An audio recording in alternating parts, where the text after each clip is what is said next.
बैठक चली है, बार एसोसिएशन के जो पदाधिकारी थे वो थे, लंबे वक्त तक बैठक चली है, क्या कुछ हल निकला सर?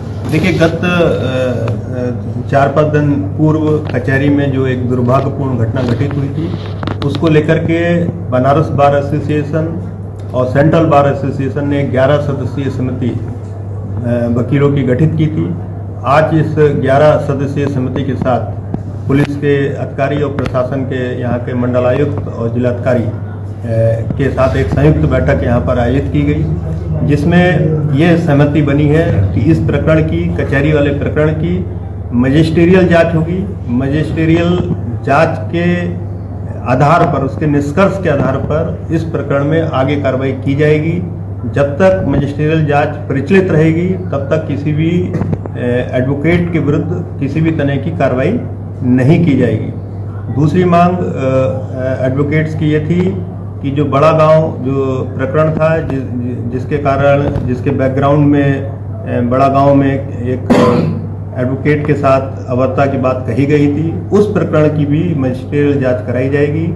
यदि उसमें कोई पुलिसकर्मी दोषी पाया जाएगा तो उस पर भी कार्रवाई की जाएगी। इससे कोई एक घटना रथ यात्रा के पास नो एंट्री को लेकर के हुई थी, उसमें एडवोकेट्स को यह आशंका थी कि जो वकील साहब उसमें थे उनके विरुद्ध पुलिस कोई फर्जी मुकदमे लगा सकती है, उनका उत्पीड़न कर सकती है। तो उनको पूरी तरह से आश्वस्त किया गया है कि उनके विरुद्ध कोई उत्पीड़न की कार्रवाई पुलिस के द्वारा नहीं की जाएगी।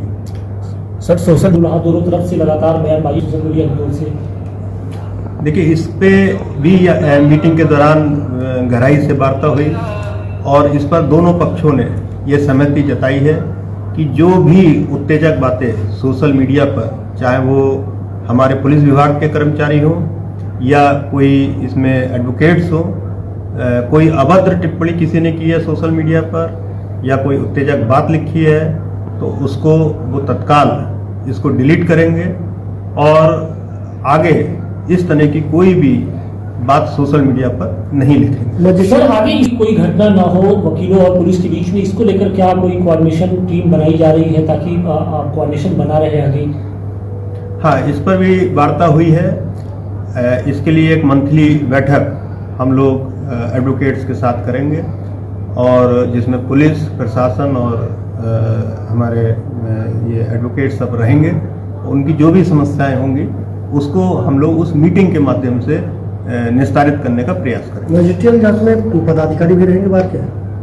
नहीं, मजिस्ट्रियल जांच में मजिस्ट्रेट के द्वारा जांच की जाती है।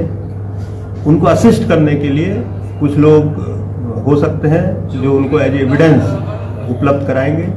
वो किसी भी पक्ष के हो सकते हैं, एडवोकेट्स भी उसमें रहेंगे, अपनी एविडेंस उसमें प्रस्तुत करेंगे और जो पुलिस के लोग हैं वो अपनी एविडेंस देंगे। उसमें कोई न्यूट्रल लोग भी हो सकते हैं, वो भी अपनी एविडेंस देते हैं। उसका प्रोसेस ही ऐसा होता है जिसमें कोई भी व्यक्ति अपनी बात कह सकता है। कितने दिन में रिपोर्ट आएगी सर? कितने दिन में रिपोर्ट आएगी? जांच कितने दिन में होगी? देखिए, इसमें अभी ये आदेश आज जारी हो जाएगा जिलाधिकारी महोदय के द्वारा, जिसमें सभी बातें क्लियर रूप से लिखी जाएगी। सर, जिन लोगों के खिलाफ मुकदमा दर्ज किया गया था, क्या उनके खिलाफ मुकदमा वापसी होगी या फिर आप लोग जांच करेंगे जांच की कार्रवाई में? क्योंकि 10 लोगों के साथ साथ कुछ और भी लोगों के नाम सामने आए थे, लगभग 35 लोग और थे।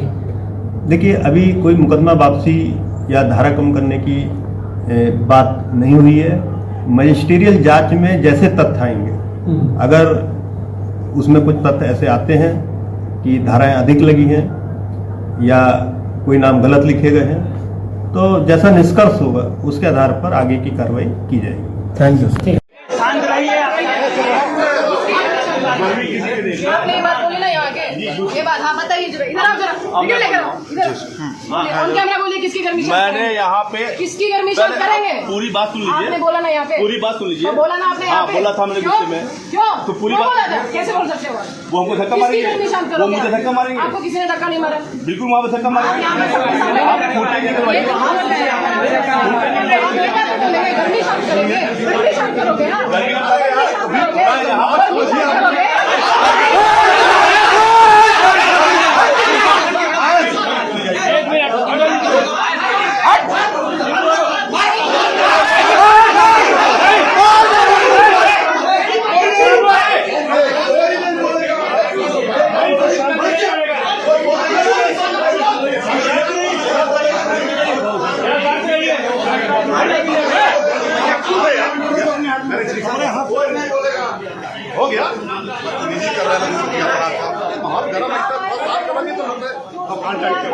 पिछली बार मैं आया हूँ, आज तक बता दीजिए कि मैंने यहाँ पे आके मिसबिहेव किया। कहने की जरूरत थी, गर्मी नहीं मुझे धक्का से मार रहा है वो।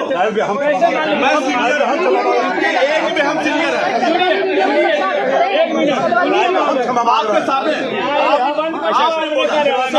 आपके सामने पर अत्याचार बढ़ रहे हैं, उनकी हत्याएं हो रही हैं और न तो उनको क्षतिपूर्ति मिल रही है न कोई सुरक्षा मिल। एडवोकेट प्रोटेक्शन एक्ट को आप लागू करें, नहीं तो बनारस से उठी हुई ये आवाज उत्तर प्रदेश के हर जिले में जाएगी और फिर अंत में लखनऊ में यह इस रूप में विस्फोटक के रूप में परिणित होगी।